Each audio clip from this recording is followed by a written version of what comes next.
welcome. In this high-profile, high-stakes, volatile election 2014, we turn our attention to two regions of the country that have already voted. Two very troubled regions scarred by violence, separated by thousands of kilometers. Voter turnout figures is tricky business and can often lead to misleading conclusions. But in these conflict zones, where the very idea of India is questioned, the fact that elections can actually be held and people turn out to vote despite threats and boycott calls becomes a story in itself. My colleague Anchal Vohra travels deep into Bastar in Chhattisgarh and Zaffar Iqbal across Kashmir to bring you these election ground reports.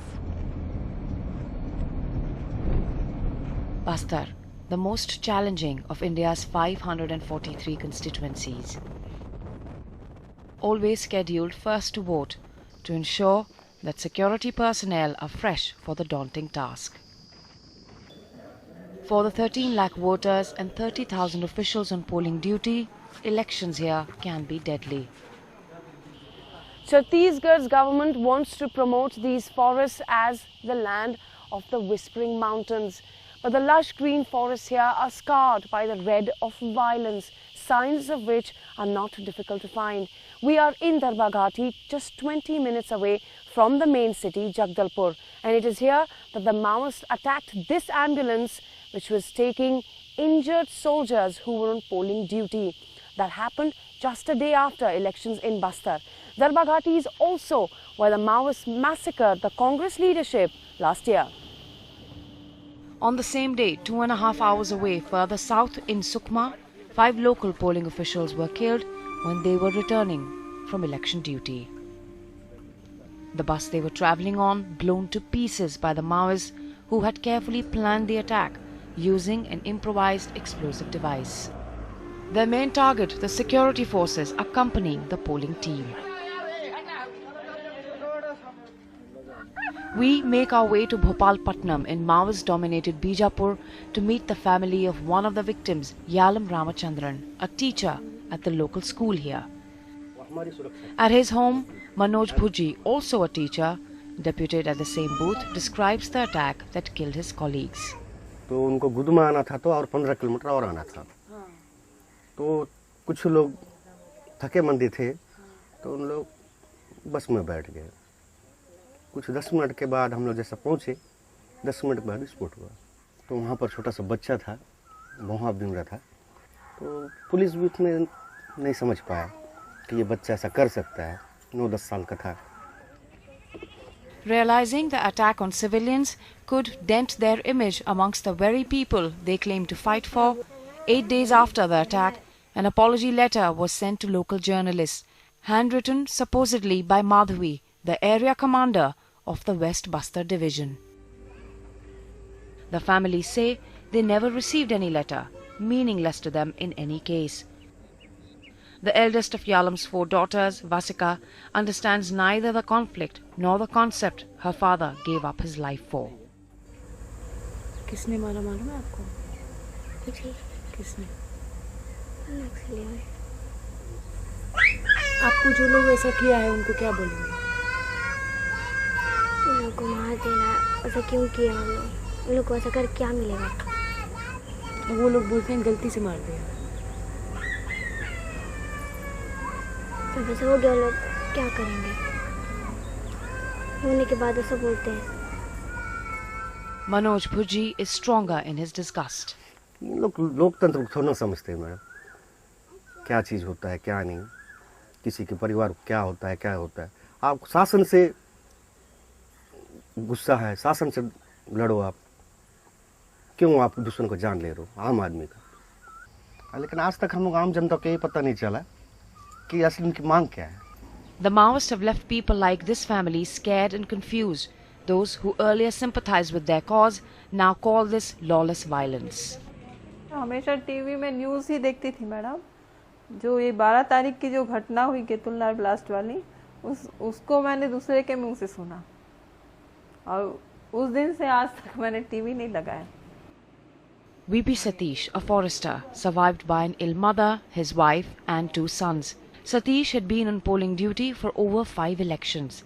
His family thought the war was between the state and the Maoists. They never feared the Maoists would kill a civilian. Satish's death has altered their lives forever, shattering the dreams of his 16-year-old son. सब बहुत आता है, ऐसा नहीं करना चाहिए ना. बाद में पता चला कि कोई छोटा बच्चा किया है ऐसा कुछ, 13-14 साल का बच्चा. Satish's family has not received the Maoist apology letter either. The death of these 5 polling agents is just one instance of the immense dangers involved in holding elections here. Chhattisgarh's voter turnout was a healthy 69%. In that, Bastar, the Maoist heartland, was 59%, showing a consistent rise from past elections. In 2004, it was 43%, which rose to 47% in 2009, and 59% on April 10th when Bastar voted.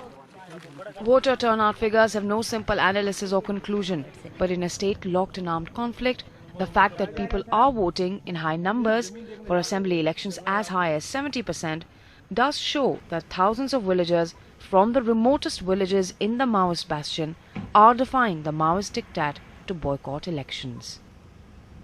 Like the residents of Handa Khodra village, these people walked more than 7 kilometers, climbing hills, crossing rivers to cast their vote. हमारा गांव में road नहीं है ना, और बिजली, school नहीं है, अगर राशन दुकान नहीं है. लोकसभा चुनाव के लिए हम लोग वोट डालने जा रहा हूँ नदी पर कर. Deorgaon, closer to Jagdalpur city, witnessed 80% voting. But even places once troubled by the Maoists, like Mardum in Chitrakoot, now guarded by security personnel, saw massive participation. We're in Mardum village in Bastar's Lok Sabha constituency. Here all these people have cast their vote and are now waiting for their friends and family members to do the same. It's a bit of a gathering here, clearly election day, quite an event here in this village. This polling booth is actually a school like many others. We have a teacher of the school here. Let's speak to him. यहाँ पे काफी अच्छी तादाद में ऐसा लग रहा है लोग आए हैं वोट डालने. तो यहाँ मतलब जैसे नक्सलियों ने कहा है कि आप मत डालिए वोट, बहिष्कार कर दीजिए, तो वहाँ यहाँ उनका कम प्रकोप लगता है. जी, यहाँ प्रभाव कम है मैडम. उसका कारण यही है कि यहाँ फोर्स है, थाना है, जिसकी वजह से लोगों में डर कुछ कम है. लेकिन इंटीरियर क्षेत्र में जाएंगे तो प्रॉब्लम ज्यादा है. The villagers, especially the tribals, at times fear the security forces.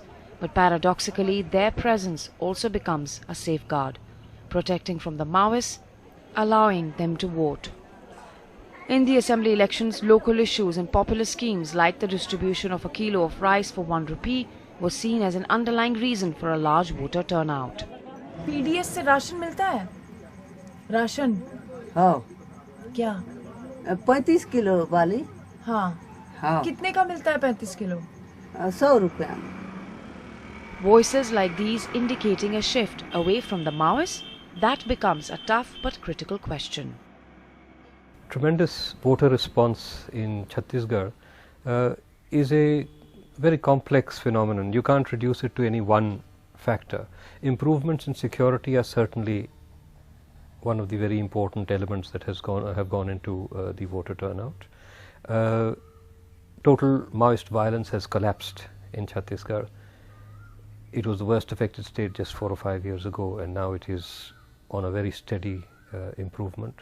The Maoist loss of leadership, defections from the Maoists, all these factors have combined to create a situation in Chhattisgarh which constitutes a rejection of extremist politics. These figures will come under greater scrutiny in days to come. Evidence of voter turnouts is seized upon by the state and seen as a victory against the Maoists. For the Maoists too, the fact that their diktat against voting has been violated by thousands of villagers is a cause for concern. Anchal Vohra continues her journey deeper into the forests of Bastar to gauge the Maoist response. That's after the break.